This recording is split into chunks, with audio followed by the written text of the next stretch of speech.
குடிக்கணுன்ற எண்ணம் வந்தது. இப்போ ஜோப்பு நிறைய காசு இருந்தாலுமே அந்த எண்ணமே கிடையாது. அப்படி என்னை மாற்றிட்டார் ஏசப்பா.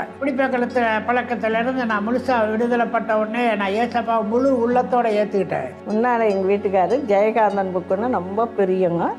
எத்தனை தண்ணி ஓட்டுனாலும் படிப்பார், நெப்பிற்கு மட்டும் படிப்பார். இப்போ ஆண்டவர் ஏற்றதுக்கப்புறம் பைபிளில் தான் என்னங்க எல்லாம் தூக்கி போட்டார், ஓரம் கட்டிட்டு பைபிள் தான் அப்படின்ட்டு பைபிள் தான் ஜீவங்கிற மாதிரி படிச்சுக்கிட்டே இருப்பார். இப்போ ஏசப்பாக்கிட்ட நான் வந்தவுடனே எனக்கு பயங்கர அமைதி, சமாதானம், சந்தோஷம். எப்போ பார்த்தாலும் சந்தோஷமாக இருக்குது. எந்த பிரச்சனையை பற்றி எனக்கு கவலை இல்லை, எதாக இருந்தாலும் அவர் பார்த்துக்குவார் அப்படிங்கிற ஒரு மனசில் தைரியம் வந்துடுச்சு, நம்பிக்கை வந்துடுச்சு. அந்த அளவுக்கு அவர் என் கூடயே இருக்கிறாரு.